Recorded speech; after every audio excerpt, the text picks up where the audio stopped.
सुप्रभात सभी को। आज मैं आपको एक कहानी सुनाना चाहता हूं, सिर्फ स्टीव जॉब्स की नहीं, बल्कि विश्वास, दृढ़ता और उद्देश्य की अद्भुत शक्ति की। यह कहानी उस दिन शुरू हुई जब जून 2005 की एक गर्म सुबह स्टीव जॉब्स ने स्टैनफोर्ड यूनिवर्सिटी के स्नातक छात्रों के सामने खड़े होकर 3 जीवन के सबक साझा किए, जो आज भी लाखों लोगों को प्रेरित करते हैं।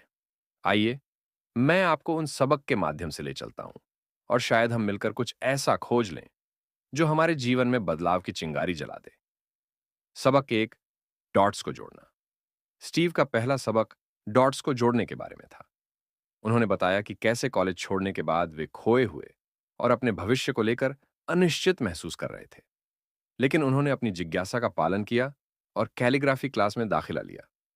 ज्यादातर लोगों को यह समय की बर्बादी लगी, लेकिन सालों बाद जब उन्होंने पहला मैकिन्टोश कंप्यूटर डिजाइन किया, तो वही क्लास उसकी खूबसूरत टाइपोग्राफी की नींव बनी, जिसने टेक्नोलॉजी इंडस्ट्री को बदल कर रख दिया। यहां सबक सीधा है, प्रक्रिया पर भरोसा रखें। कभी कभी जीवन अधूरे टुकड़ों वाले पजल की तरह लगता है, लेकिन जब आप पीछे मुड़कर देखेंगे तो आपको महसूस होगा कि हर अनुभव, चाहे वह कितना भी छोटा क्यों ना हो, उसका एक उद्देश्य होता है। तो मेरे दोस्तों, जोखिम उठाइए, अपनी जिज्ञासा का पीछा करें। भले ही आज राह साफ ना दिखे, लेकिन एक दिन ये डॉट्स जरूर जुड़ेंगे। सबक दो, प्यार और हार। स्टीव की दूसरी कहानी प्यार और हार के बारे में थी। उन्होंने अपने काम से प्यार किया।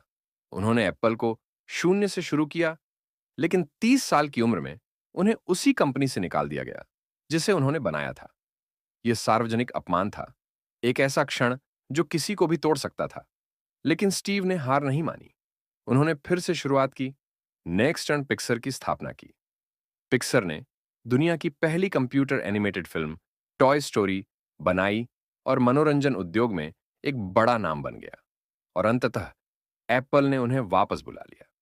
उनका संदेश स्पष्ट था, उस चीज को खोजें जिससे आप प्यार करते हैं और उसे अपनी राह दिखाने दें। आपको असफलताओं का सामना करना पड़ेगा। आप शायद बुरी तरह असफल होंगे, लेकिन अगर आप वास्तव में अपने काम से प्यार करते हैं, तो कोई असफलता आपको लंबे समय तक नीचे नहीं रख सकती। सबक तीन, मृत्यु और उद्देश्य। स्टीव का अंतिम सबक मृत्यु के बारे में था। उन्होंने साझा किया कि कैंसर से निदान होने के बाद उन्हें जीवन के प्रति एक नई दृष्टि मिली। उन्होंने कहा, यह याद रखना कि आप मरने वाले हैं, वह सबसे अच्छा तरीका है जिससे आप सोचने के जाल से बच सकते हैं कि आपके पास कुछ खोने के लिए है। ये शब्द गहरे हैं। ये हमें याद दिलाते हैं कि जीवन छोटा है और हर पल कीमती है। अपना समय किसी और के सपने को जीने या दूसरों की राय की चिंता में बर्बाद न करें। अपने दिल की सुने, उस चीज का पीछा करें जो आपके लिए मायने रखती है। स्टीव ने अपने भाषण को एक सरल लेकिन शक्तिशाली संदेश के साथ समाप्त किया, भूखे रहो, मूर्ख बने रहो। ये शब्द हमें जिज्ञासु बने रहने, चुनौतियों को गले लगाने और सीखना कभी न छोड़ने की याद दिलाते हैं। समापन। तो आज मैं आपसे पूछता हूं, आपके जीवन में कौन से डॉट्स हैं जिन्हें जोड़ने से आप डरते हैं? वह कौन सा जुनून है जो आपके दिल में आग लगाता है, लेकिन डर आपको रोकता है? और अगर आपको पता चले कि आपका समय सीमित है, तो आप क्या अलग करेंगे? स्टीव जॉब्स के शब्द सिर्फ एक भाषण नहीं थे, वे एक सार्थक जीवन का खाका थे।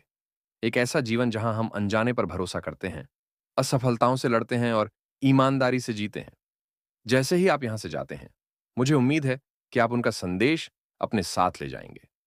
यात्रा पर भरोसा करें, चाहे वह कितनी भी अनिश्चित क्यों ना हो। उस चीज का पीछा करें जिससे आप प्यार करते हैं, चाहे वह कितना भी कठिन क्यों ना हो।